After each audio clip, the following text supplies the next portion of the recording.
Hi, BookTube.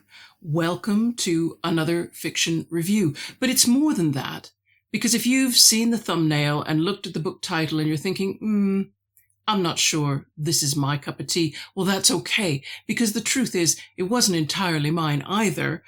But the point of this review, and the reason why you might want to watch it anyway, is it's a perfect demonstration of how the biggest factor that affects how you respond to any particular book is who you happen to be at the time you read it.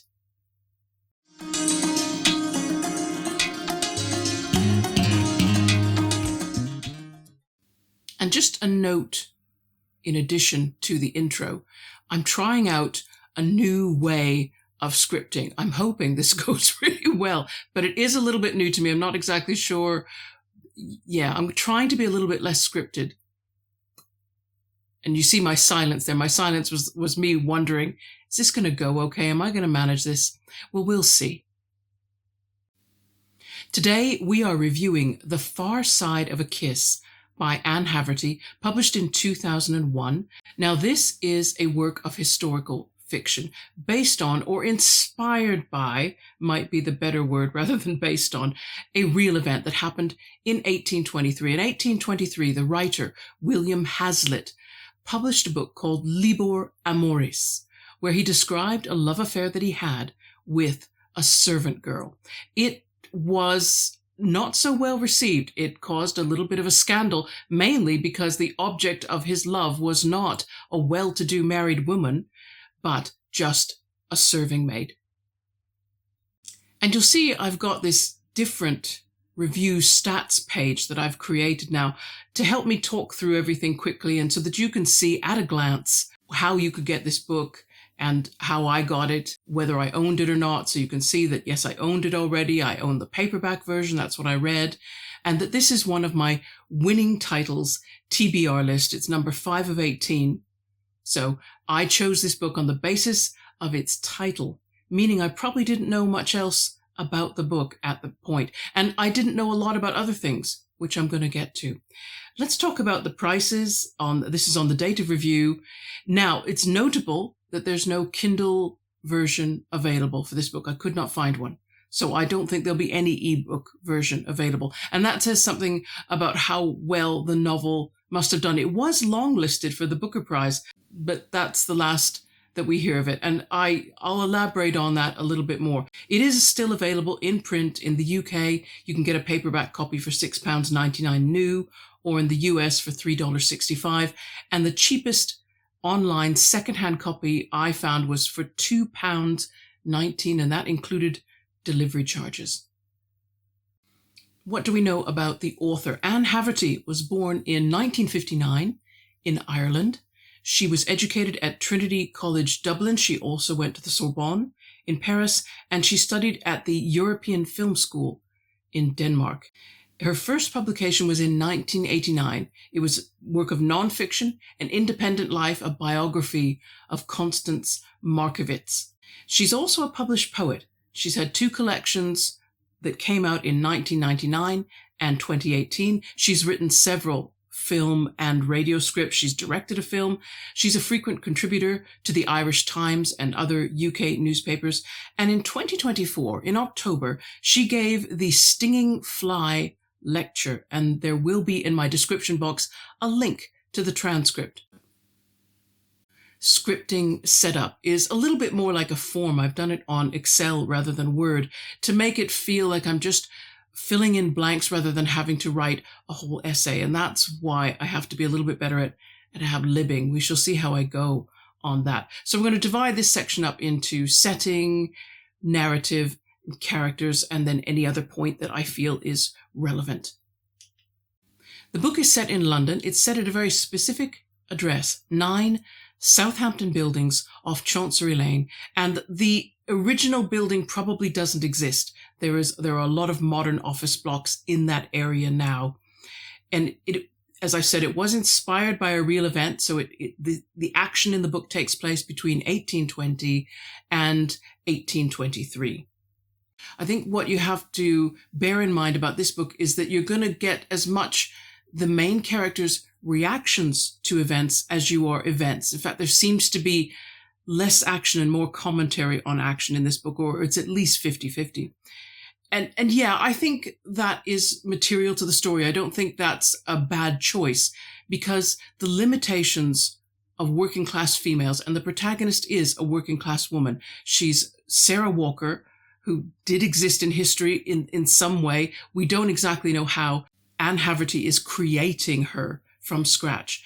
But as part of that, she needs to establish the real limitations of working class females in the early 19th century compared with upper class men.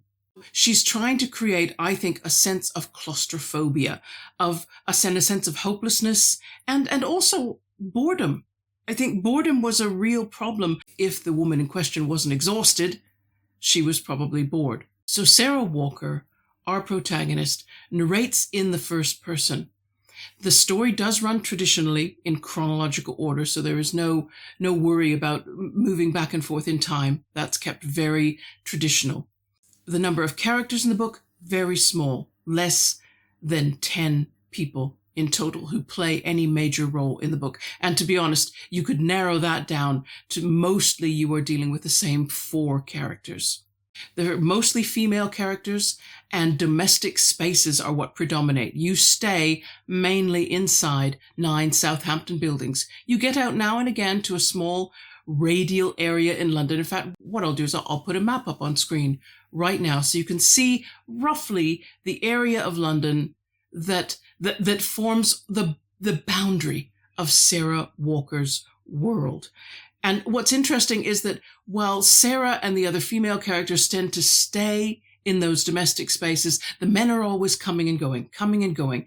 The male characters are the ones that have mobility. The females are dependent upon the males for ever getting out of their domestic surroundings. Sarah depends on her brother-in-law for books, for things brought in to enliven her world. She depends a little bit on William Hazlitt for decent conversation. I think representation is also something the author was trying to achieve in writing the novel. It's certainly feminist. This novel is sympathetic to the restricted lives of Regency women in England, in particular working class. So you could also say it's socialist. The novel it centers on the abuse of a working class girl by an upper class man. So there's a power dynamic there that is both class-based and gender-based.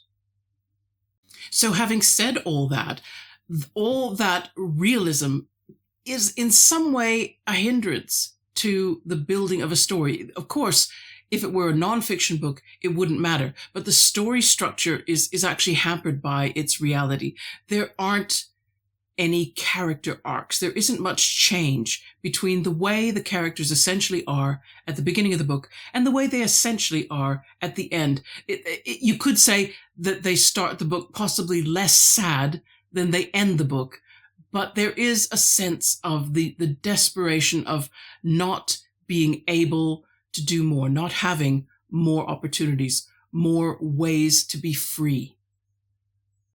In this section, I'm just going to make a comment on the book content in general. What's problematic, what I had a difficulty with, what I found positive, and where I couldn't comment because I don't know enough. I would need to be more familiar with certain facts to have an opinion. So let's start with the problematic content because I think it's important. This story centers on the sexual and psychological abuse of a young woman by an older man. There's also the death of a child involved.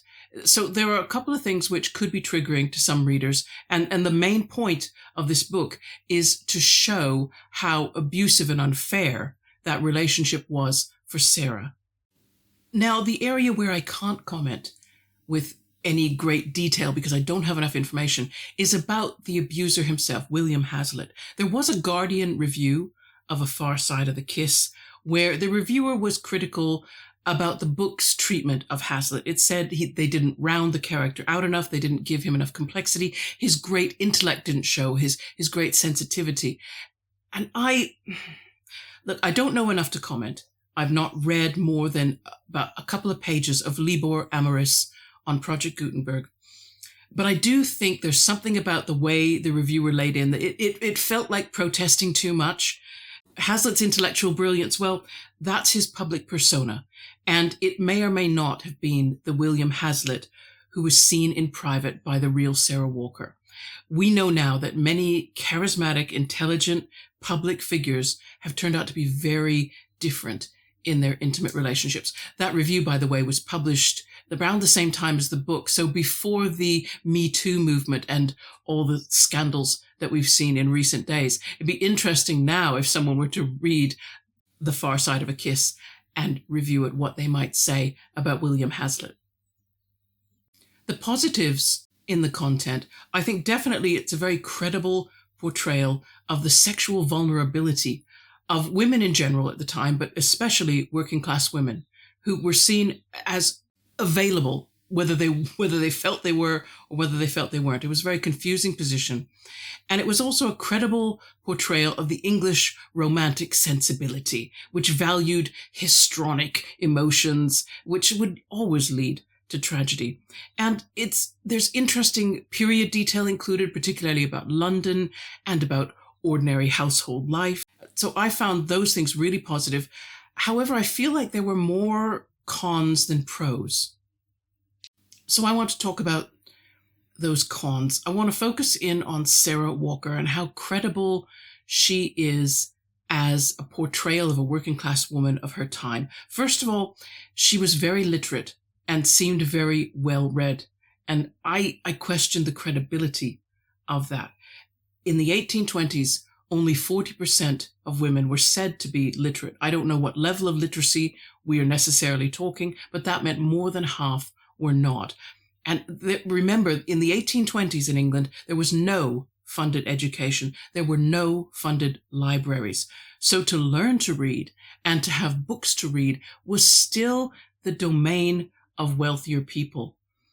And on page 53 of the novel, Sarah actually mentions Jane Austen. She just calls her Miss Austen, as if Jane were really well known in 1823. Now, I'm going to talk more about this. I'm going to do a little bit of a rabbit hole deep dive. I'm going to explain why in 1823, Jane Austen would have been virtually unknown.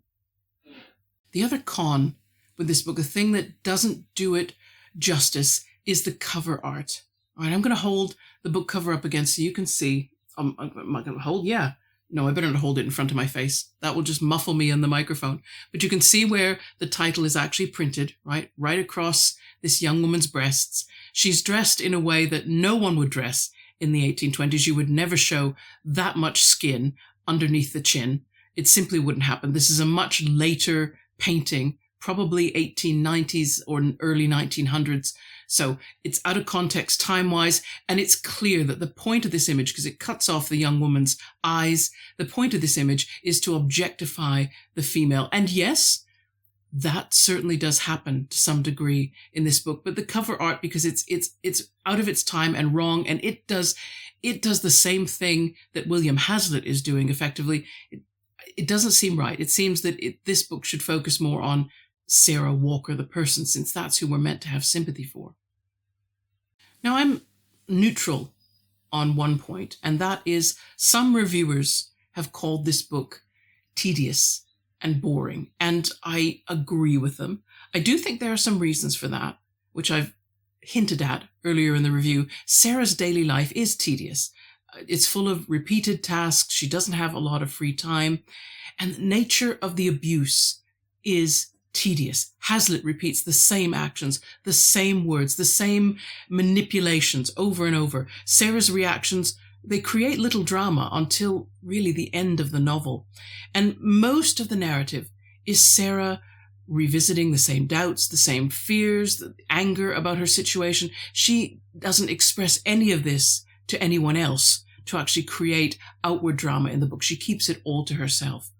And neither Sarah nor Hazlitt really change as characters. Hazlitt is the same entitled upper-class man that he was when the book began. He doesn't suffer a great deal although I suppose from his point of view he does. Sarah suffers, both of them suffer, but they remain essentially the same people. Sarah remains passive and withdrawn. It's a realistic ending. Yes, it's very likely what happened, but there's not much of a story in it. Really want to go into this rabbit hole about Jane Austen. How well was Jane Austen known? When and how did the cult of Jane Austen grow? When did she become a literary superstar?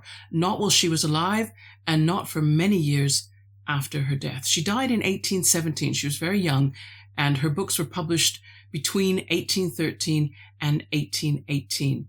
And while she was alive, her books sold very badly. In fact, the publishers usually had several hundred remainder copies of Pride and Prejudice. Yes, Pride and Prejudice and Sense and Sensibility. They did not sell well. And they did not, and of course, her name was not on those books. That has to be remembered too. While Jane Austen was alive, her name did not appear on her books. It was simply, the title was given, and then it was just said, written by a lady. And that's all you knew. You did not know who that lady was. And it wasn't until after her death in 1818, when Persuasion and Northanger Abbey were published together, finally her name was put on the cover of the book, and there was a subtitle, a parentheses, which said, this is the author of Pride and Prejudice, Sense and Sensibility, Mansfield Park, etc. So then people, if they had read her former books, and that was, slim chance, but if they had read the former books by a lady in 1818, if they had bought that particular edition of Persuasion and Northanger Abbey, and that, I think there were only 1,400 copies of that book printed. So you had to have got a hold of that to know who Jane Austen was in 1818. And then, unfortunately, her books really fell out of print. By 1830, it was very difficult to get a copy of her books. So in 1823, when Sarah Walker is speaking, and she says, Miss Austen, like we all know who Miss Austen is. Yes, that's fine. She's talking to us, the 21st century readers of the novel. Yes, we know who Miss Austen is, because Miss Austen's popularity started in about the 1850s. That's when her books really started to sell. A new publisher took over the copyright and began to push those books, and they sold really well. They sold even better in the 1880s. And by the turn of the 20th century, yes, everybody knew Jane Austen, and you could say Miss Austen, and everybody knew who you were talking about. And it also might be good too to talk about book prices at the time, just to get a comparison with what they would cost today. So in 1813, Sense and Sensibility came out, and the 3 volumes cost 18 shillings. 18 shillings in today's money. Let's do US dollars first. In US dollars, that would be $91.25 for one book. And in the UK, it would have cost £73.57. That's prohibitive. That's prohibitive for me. Maybe for some people, you could still buy, 50, 60, 100 books a year at that price. I could not. And I'm sure a lot of people could not. And certainly in Sarah Walker's day, that was an expensive purchase, a luxury that was still libraries. I've got this library behind me. It's like we think of it as nothing. But in the 1820s, to have a library, you had to be an aristocrat. No one else had that kind of money to spend on books. And let's go later on in the 19th century to 1847. Again, and we're talking about Sense and Sensibility. The price had gone down. The price had gone down to only 5 shillings. Nevertheless, that was still $27.20 US and £21.93. So it was better, but it still wasn't, easy to get books cheaply, unless you could buy them secondhand. And by that time, they're 1847, you might have been able to get a secondhand copy if you found one of the remainders. But again, you had to wait till much later in the century for copies of Jane Austen to just be everywhere, to be flooding the market. All that I've done for that rabbit hole section demonstrates that knowledge that I have now about Jane Austen and about the economy of the early 19th century. But if I had read Anne Haverty's book when I bought it, which would have been shortly after 2001, probably either the year it was published or shortly thereafter, I don't think I'd have noticed any of that. I didn't know enough either about Austen or about that part of the 19th century to have been critical in the ways that I'm critical now. And that's the point that I made at the opening, is that sometimes how you react to a book has got a lot to do with who you are at the time that you read it, as well as the book itself. And that's my review done. What I'm going to do now is just tell you what's going to show up in the description box that you might be interested in looking at. Obviously, there'll be a link to that Guardian review of The Far Side of a Kiss, where you can judge for yourself whether the reviewer is justified in what he says about William Hazlitt or no. Then I'm also going to put a link to the Amazon copy of, this is the book, the reference work that I used to discuss the prices of Jane Austen's work and how well it was selling in her lifetime and shortly after. The Reading Nation in the Romantic Period. It's a gigantic reference work, so buy it if you're into that kind of thing, because it was expensive. But I've used it a lot to get a sense of what the 1820s were like. For example, Jane Austen, was virtually unknown, but the Stephen King of the 1820s was Sir Walter Scott. I mean, his books were selling, every single one of them, like crazy. So he was the guy everybody would have known. And he was the person that Sarah Walker was more likely to have read, to be honest, because she was more likely to get a hold of maybe an inexpensive copy of Sir Walter Scott. So I'll leave a link to that. Also, I'm going to leave a link to a publication called The Stinging Fly. This was the literary magazine that chose Anne Haverty to give their 2024 lecture. And also a link to the transcript. Yes, I've said that before though, haven't I? But a link to the magazine as well, because the magazine's cool. I'm going to put a picture of the latest issue on screen just because I think the artwork is so cool. I love artwork that I have to look at and go, what? That's my favorite kind of artwork. If it's easy to understand, I look at it and I still think it's pretty, but I like it when I go, not sure what's going on here. I like that better. Look up all those things if you want. I don't have any recommended reading. I'm deciding that I might pull away from that because sometimes I can't think of a book and I've been spending a lot of time looking up a book for the sake of it. And I thought, no, I'm not going to do that. I'll recommend another book if something occurs to me naturally. I think that makes more sense.